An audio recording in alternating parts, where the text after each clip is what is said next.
కొప్పర్తి కథావాహిని శ్రోతలకు స్వాగతం.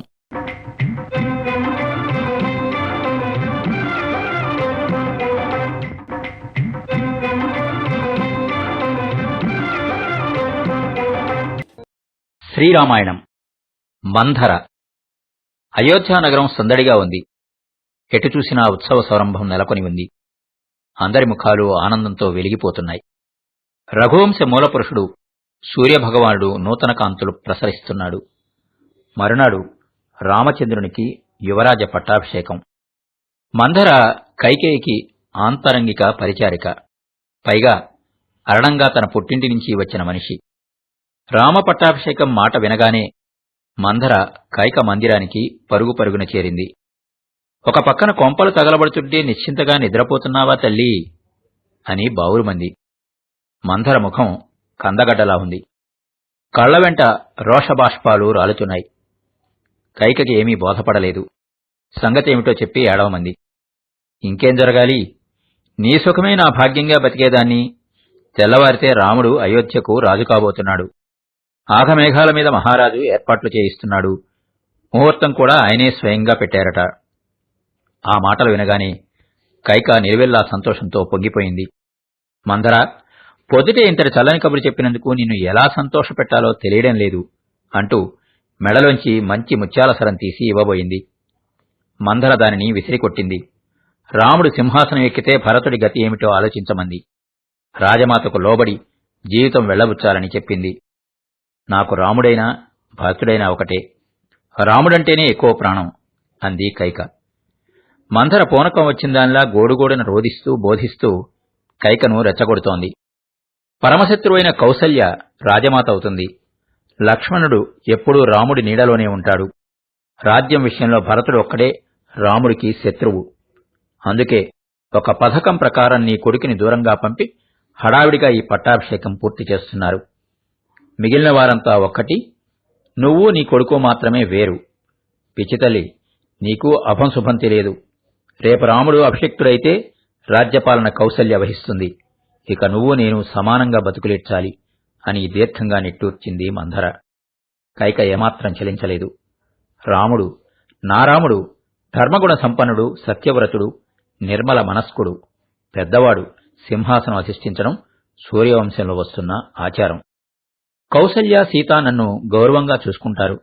నువ్వేమీ దుఃఖించాల్సిన పనిలేదు అన్నది కైక. ఓసి పిచ్చిదానా, ఒకసారి సింహాసనం పోతే ఇక ఎప్పటికీ అంతే. రాముడి కొడుకులు రాజులవుతారు. నీ కొడుకు, మనవలు, మునిమనవలు ఎవ్వరూ రాజులు కాలేరు. తరతరాల బానిసత్వం తప్పదు. పైగా రాజైనవాడు శత్రువుని బతకనివ్వడు. కనుక భరతుని అడ్డు వదిలించుకుంటాడు. నీ కొడుకు ఎప్పటికీ మేనమామలింటనే ఉంటాడు. చెట్టుని నరకాలంటే ముందు దాని చుట్టూ ఉన్న మొక్కల్ని వేళ్లని నరకాలి. కైకమ్మ, భరతుడు ఈ రాజ్యానికి రాజైతే నీ పుట్టింటికి కూడా మేలు. నా మాటలు శ్రద్ధగా ఆలకించి ఆచరించు. భరతుడికి పట్టాభిషేకం జరగాలి. రాముడు అయోధ్య వదిలి 14 ఏళ్లు అడవులకు వెళ్లాలి అని బొసకొట్టింది మంధర. పుట్టింటి దాసిగా జరగబోయే అనర్థాలు విడమరిచి చెప్పింది. ఎట్టకేలకు కైకలో మార్పు వచ్చింది. మంధరామని పూర్తిగా ఆవరించింది. దేవాసుర సంగ్రామంలో శంబరుని దెబ్బకు దశరథ మహారాజు డస్సిపోయినప్పుడు నువ్వే కదా పగ్గాలందుకున్నావు.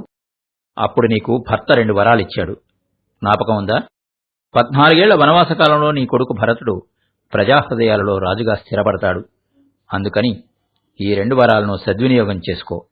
తల్లిగా ఇది నీ కర్తవ్యం అని హితవు చెప్పింది మంధర. పర్యవసానం మిగిలిన రామాయణ గాథ. ఆపేక్షలు పక్కన పెట్టి ఆలోచించసాగింది కైక. ఎంతైనా రాముడు పేగు తెంచుకు పుట్టిన బిడ్డ కాదు. సుక్షత్రియులకు రాజ్యకాంక్ష రక్తంలోనే ఉంటుంది. దశరథునికి రాముడే ప్రాణం. మంధర నాకు అరణంగా వచ్చిన దాసి. ఎప్పుడూ నా హితవు గురించే ఆలోచిస్తుంది. నా ఆలోచనలో పరిపక్వత లేదనిపిస్తోంది. రాముడు సర్వగుణాభిరాముడు, అందులో సందేహం లేదు. నేను రాముని రూపగుణాలకు సమ్మోహితనై అతీతంగా ప్రవర్తిస్తున్నానేమో. మంధర నా మనిషి అనుకుంటూ మనసు దిటవు చేసుకుని ఒక నిర్ణయానికి వచ్చింది కైక. వెడలెను కోదండపాణి. కైక దశరథ మహారాజు వద్ద ఇదివరకెప్పుడో పొందిన వరాల ఫలితంగా ఇప్పుడు రామపట్టాభిషేకం ఆగిపోయింది. అదే వనవాసానికి ముహూర్తం అయింది. సీత తను కూడా వస్తానని బయలుదేరింది. అడవిలో ఉండే క్రూర మృగాల గురించి, ఇతర కష్టాల గురించి రాముడు చెప్పి సీతను అయోధ్యలో ఉంచడానికి ప్రయత్నించాడు. ఆమె ఏమాత్రం జంకలేదు.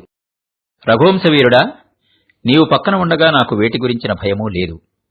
అసలు నాకు వనవాసయోగం ఉందని చిన్నప్పుడే జ్యోతిష పండితులు చెప్పారు. నిజానికి ఆ సమయం కోసమే నిరీక్షిస్తున్నాను అన్నది. రాముడు ఏవేవో సాకులు చెబుతున్నాడు. సీత నిష్ఠూరాలకు ఎత్తిపొడుపులకు దిగింది. మా తండ్రి నువ్వు శివధనువు సారించడం చూసి నిజంగానే మహావీరుడు అని భ్రమపడి నన్ను కట్టపెట్టాడు. అడవిలో భార్యను రక్షించుకోలేని వాడివి నువ్వేమి సూర్యుడవో. నువ్వు అనుమతిస్తే నీతో వస్తా, లేదంటే మరణిస్తా అని రాముని పాదాల మీద వాలింది. రాముడు ద్రవించిపోయాడు. జానకి, నువ్వు ప్రయాసపడతావని వద్దని వారించాను. నిన్ను రక్షించుకోలేనంత శక్తిహీనుణ్ణి కాదు అన్నాడు. లక్ష్మణుడు తనకు కూడా వనవాసానికి అనుమతిమ్మని కోరాడు. వారించ ప్రయత్నించి విఫలమైనాడు రాముడు. లక్ష్మణుడు గురువుగారి కుటీరంలో ఉన్న ఆయుధాలతో పాటు గురుపుత్రుడైన సుయజ్ఞుని కూడా తోడ్కొని వచ్చాడు. సుయజ్ఞునికి రాముడు తన వస్త్రాభరణాలను కానుకగా ఇచ్చాడు. సుయజ్ఞుని భార్యకు తన నగలు, చీనిచీరాంబరాలు ఇచ్చింది సీత. రామలక్ష్మణులు తమ ధనధాన్యాలను కౌసల్యాదేవి పురోహితుడైన తైత్తరీయునకు సమర్పించారు. ఆవుల మందను త్రిజటుడు అనే విప్పనికి దత్తం చేశారు. కోదండపాణి అయి రాముడు, వెంట సీత, ఆ వెనుక లక్ష్మణుడు బయలుదేరారు. రాజమార్గంలోని ప్రజలు, రాజవీధికి ఇరువైపులా ఉన్న సౌధాలు కన్నీటిని వర్షించాయి. ఎండకన్నెరగని సీతమ్మ కాలినడకన అడవికి సాగుతుంటే అయోధ్యా పౌరులందరి గుండెలు శోకసాగరాలయ్యాయి. ఇంతలో దశరథుడు, సుమంత్ర రాణివాసం అంతటినీ రప్పించు, వారితో కలిసి రాముని చూస్తాను అన్నాడు. 350 మంది రాణులు అంతఃపురం వదిలివచ్చారు. రాముడు, ప్రభూ, మీ ఆజ్ఞానుసారం అరణ్యానికి వెళుతున్నాను. సీతా లక్ష్మణుడు నా వెంట వస్తామని పట్టుపట్టారు. వారికి అనుమతి ఇచ్చి మాకు సెలవిప్పించండి అన్నాడు నమస్కరిస్తూ. రాఘవ, ఈ రాజు కైకవశుడై ఉన్నాడు. వీడిని తొలగించి రాజ్యం స్వాధీనం చేసుకో అని దశరథుడు బతిమలాడాడు. ఏనాడో ఇచ్చిన వరాలు నేటికి ఈ విధంగా దెబ్బతీస్తాయని ఊహించలేదు. ఒక్కరోజు నాతో గడిపి వెళ్ళు అన్నాడు దశరథుడు. రాముడు తండ్రి అంతరంగం గ్రహించాడు. నచ్చచెప్పి ముందుకు సాగాడు. దశరథుడు రామునికి అండగా చతురంగ బలాలను, కోశాగారాన్ని పంపమని ఆదేశించాడు. కైక అడ్డుకుని, కోశాగారం తరలిస్తే శూన్యమైన సురాభాండం లాంటి ఈ రాజ్యం ఎవరికి కావాలి? మీరు మరచినట్లున్నారు. మీ తాతగారి తండ్రి సగరుడు తన పెద్ద కొడుకైన అసమంజసుని రాజ్యం నుంచి బహిష్కరించాడు. అలాగే మీ పెద్ద కుమారుని పంపాలి అన్నది. దశరథుడు ఆ మాటలు విని ఆగ్రహంతో ఊగిపోయాడు. జనం అసహ్యించుకున్నారు. మంత్రులలో వృద్ధుడైన సిద్ధార్థుడు ముందుకు వచ్చి, అసమంజసునితో రాముని పోలుస్తున్నారా? వాడు పసిపిల్లలను ఎత్తుకుపోయి సరయూ నదిలో ముంచి వారు ఉక్కిరిబిక్కిరవుతుంటే సంతోషించే మూర్ఖుడు. వాడి వికృత చేష్టలు భరించలేక రాజుచేత వాడిని బహిష్కరింపచేశారు అన్నాడు. దశరథుడు తను కూడా రాజ్యం విడిచి అడవులకు వెళ్లడమే ఉత్తమం అన్నాడు. అన్నీ వింటున్న రాముడు, సర్వసంగ పరిత్యాగినైన నాకిప్పుడు కోశాగారాలు, చతురంగ బలాలతో పనిలేదు. మత్తేభాన్ని వదులుకున్నవాడు కట్టుకొయ్య కోసం పాకులాడతాడా? నాకిప్పుడు కావలసింది నారవస్త్రాలు అన్నాడు. క్షణంలో సిద్ధం చేసింది కైక. నారచీరలు ధరించి సీతారామలక్ష్మణులు అడవికి బయలుదేరారు. గంగకు అద్దరి. రథసారథి సుమంతుడు కళ్యాలు అదిల్చాడు. సీతారామలక్ష్మణులతో రథం కదిలింది. మూగిన అయోధ్య జనసమూహం రథం వెంబడి పరుగులు పెడుతున్నారు. సుమంత్ర, పగ్గాలు బిగించు, మా రామచంద్రుని తనివితీరా చూసుకోనియ్యని ఉత్తరీయాలతో పేట చెరగులతో కన్నులు ఒత్తుకుంటున్నారు. స్పృహలోకి వచ్చిన దశరథుడు వెలుపలకు వచ్చాడు. రాజుముఖం కళావిహీనంగా ఉంది. రాముని మాట మేరకు రథం వేగం అందుకుంది. దశరథుడు కూకటి వేళ్లతో కూలిన వృక్షంలా నేల కొరిగాడు. దశరథుడు గొంతెత్తి అరుస్తున్నాడు. భరతుడికి తన ఉత్తరక్రియలు చేసే అర్హత కూడా లేదన్నాడు. కైకను నిందించాడు. తనని తాను నిందించుకున్నాడు. రథం వెంట సాగి వస్తున్న ప్రజలకు రాముడు నచ్చచెప్పే యత్నం చేశాడు. నా మీద చూపుతున్న గౌరవాభిమానాలు నేటి నుండి నా తమ్ముడు భరతునిపై చూపండి. మా తండ్రిగారికి ఎలాంటి బాధ కలగకుండా చూడండి అంటుంటే ప్రజలు గుర్రాలను ప్రార్థించసాగారు నిలవమని. రాముడు రథం దిగి వారి వెంట నడుస్తూ హితవచనాలు పలుకుతున్నాడు. అది చూసిన వృద్ధ బ్రాహ్మణులు, రామా, వేద సంపదను మా మనస్సీమలో పదిలపరుచుకుని మేము కూడా నీ వెంట వస్తాం అని బయలుదేరారు. మాటల్లో తమసా నది రానే వచ్చింది. సుమంత్రుడు రథం ఆపి గుర్రాలకు నీళ్లు తాగిస్తున్నాడు. సూర్యుడు అస్తాద్రికి చేరుకున్నాడు. సుమంతుడు సీతారామలక్ష్మణులకు పచ్చిగడ్డి తివాచి ఏర్పాటు చేశాడు. ముగ్గురూ విశ్రమించారు.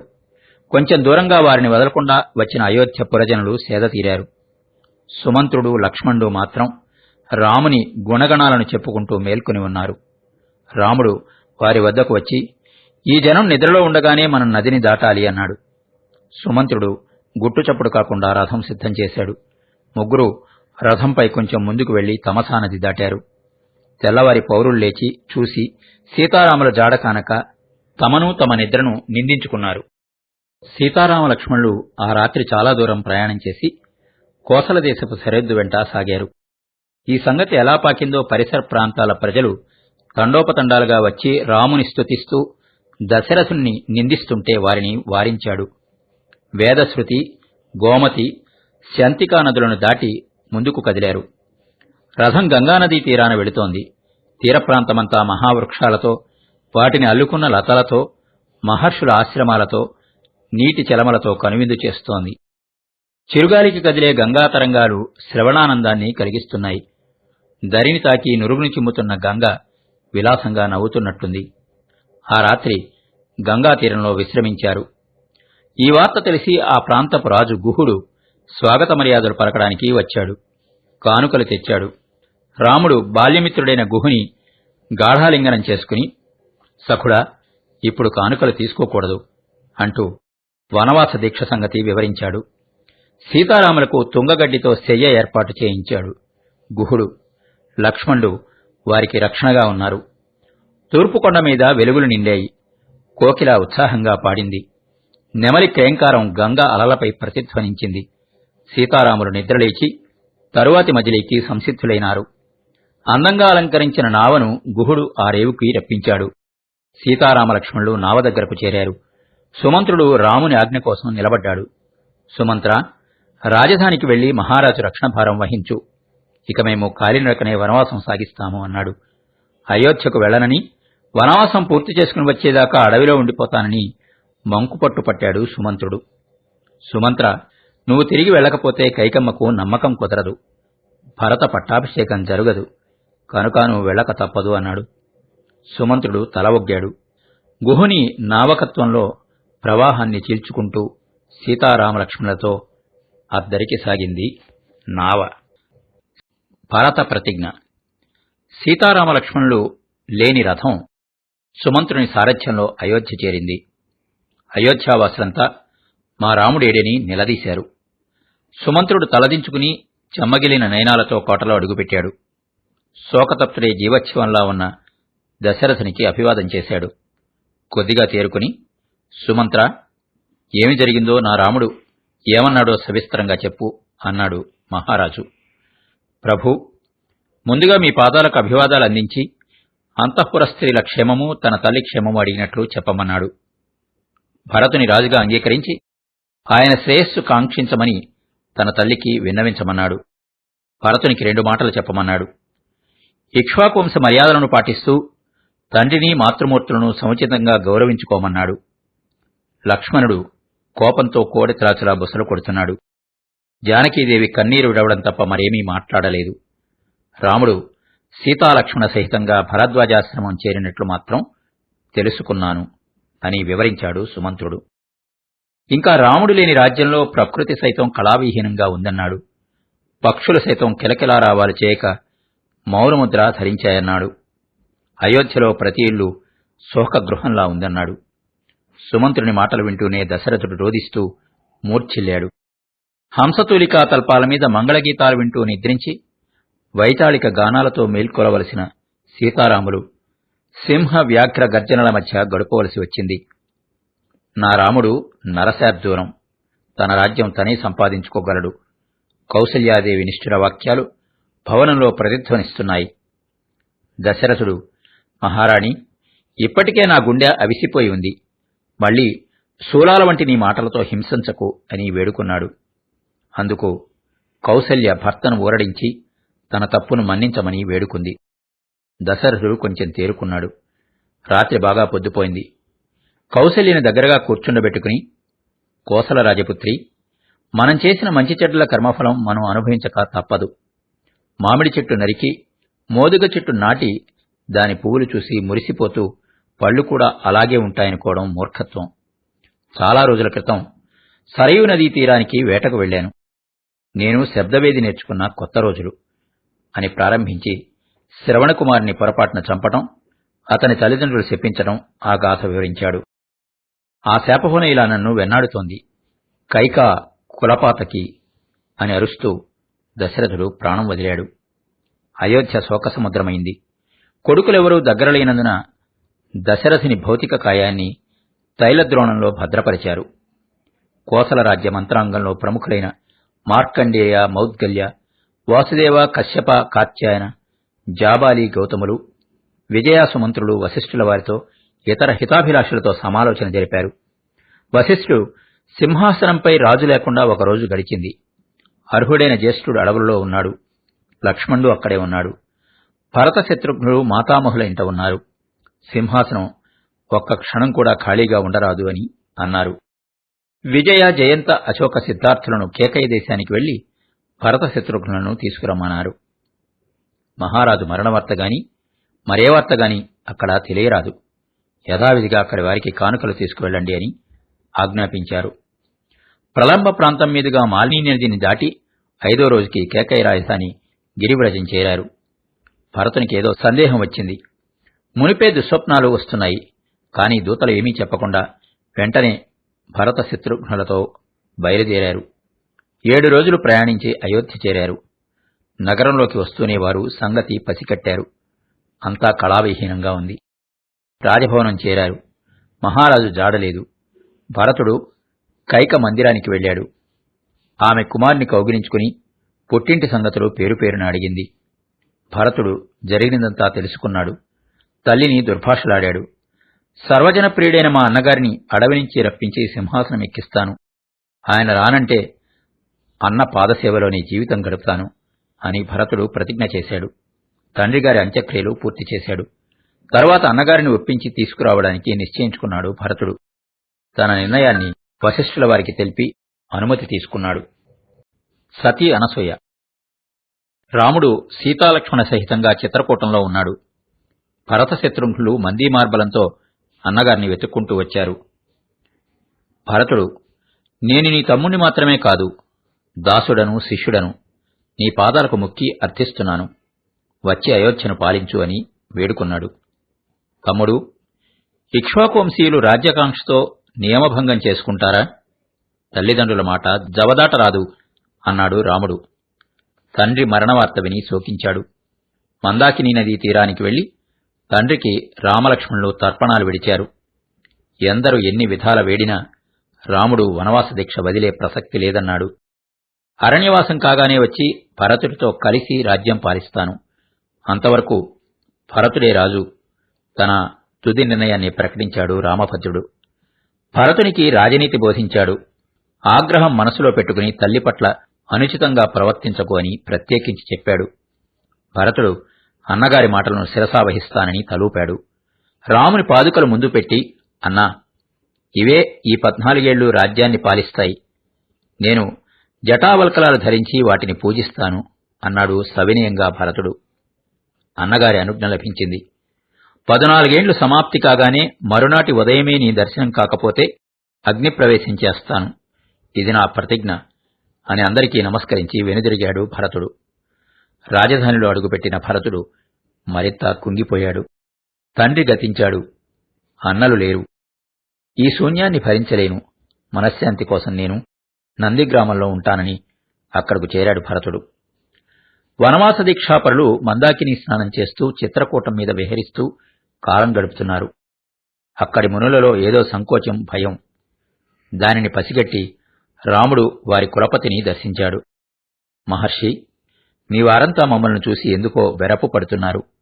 మా వల్ల ఏదైనా అపచారం జరిగితే మన్నించండి అన్నాడు రాముడు. రామచంద్ర, దానికి కారణం వేరే ఉంది. మా వారి భయసంకోచాలకు కారణం విను. జనస్థానంలో రావణ సోదరుడైన ఖరుడు తన పరివారంతో యజ్ఞయాగాలను ధ్వంసం చేస్తున్నాడు. ఇంకా అనేక ఘాతుకాలను చేస్తూ రాక్షసులు మితిమీరిపోతున్నారు. వారి బారి నుంచి బయటపడి మరో చోటికి వెళ్లాలనుకుంటున్నాము అన్నాడు మహర్షి. మీరు కూడా మాతో రావడం శ్రేయస్కరం అంటూ హెచ్చరించాడు. రాముడు వారికేమీ సమాధానం ఇవ్వలేక ఆశ్రమానికి వచ్చేశాడు. మునులు ఒక్కొక్కరే కదిలి మరో ప్రాంతానికి తరలి వెళ్లారు. సీతారామలక్ష్మణులు చిత్రకూటం వదిలి అత్రి మహర్షి ఆశ్రమ ప్రాంతానికి చేరారు. అత్రి మహామునికి అత్రిముని భార్య అనసూయకు నమస్కరించారు. ముదివగ్గుగా ఉన్న అనసూయను అత్రిముని వారి ముగ్గురికి పరిచయం చేశాడు. సీతాదేవికి ఆమె గురించి ప్రత్యేకంగా చెప్పాడు. అనావృష్టితో కొన్ని సంవత్సరాలు భూమి బీటలు వారింది. అప్పుడీమె తన శక్తితో జాహ్నవి నదిని ప్రవహింపజేసి కరువు కాటకాలను పారదోరింది. ఆవిడ నీకు తల్లి వంటిది అన్నాడు. సీత రాముని అనుజ్ఞ తీసుకుని అనసూయాదేవిని సమీపించి పాదాభివందనం చేసింది. తన గోత్రనామాలు చెప్పుకొన్నది. ప్రేమాభిమానాలు నిండిన చూపులతో సీతను ధర్మబుద్ధితో వర్ధిల్లమని దీవించింది అనసూయ. సీతకు మాయని వస్త్రాలను, వాడని పువ్వులను, అద్భుతమైన లేపనాలను ఆమె బహూకరించింది. అనంతరం ఆ వృద్ధ తపస్విని, సీత, నీ స్వయంవర ఘట్టం వినాలని ఉంది, చెప్పు తల్లి అని అడిగింది చనువుగా వెన్ను నిమురుతూ. సీత సిగ్గుపడింది. అంతలోనే ఉత్సాహం పొంగులు వారింది. శివధనువు తమ ఇంట చేరిన వైనం వివరించింది. విశ్వామిత్రుని వెంట రామభద్రుడు నిధులకు రావడం, శివధనుర్భంగం కావించడం, కోదండపాణి తన పాణిని అందుకోవడం, వైభవంగా తన పెళ్లి జరిగిన విధం అన్నిటినీ పోసగుచ్చినట్టు చెప్పింది సీత. చివరకు సిగ్గుతో తలదించుకుంది. అనసూయ అంతా ఆసక్తిగా విని నిండుగా నవ్వి, అమ్మా, నాకు తెలిసిన కథే. నువ్వు చెబుతుంటే ఎంత ఆనందం కలిగిందో వర్ణించలేను. అదిగో సంధ్యాకాలం అయినట్టుంది, పక్షులు గూళ్ళకి చేరుతున్నాయి. వెళ్ళిరా తల్లి. వెళ్లబోయే ముందు ఈ ముదుసలి ముచ్చట తీర్చాలి. నేనిచ్చిన చీర కట్టుకో, చూడాలని ఉంది అన్నది. ఆమె ఆదేశాన్ని పాటించి ఆమె పాదాలకు నమస్కరించి బయలుదేరింది. జరిగినదంతా రామునికి చెప్పింది. రాముడు ఎంతో మురిసిపోయాడు. మీ కొప్పర్తి రాంబాబు, విశ్రాంతి ఉద్యోగి, ఇండియన్ బ్యాంక్, విజయవాడ.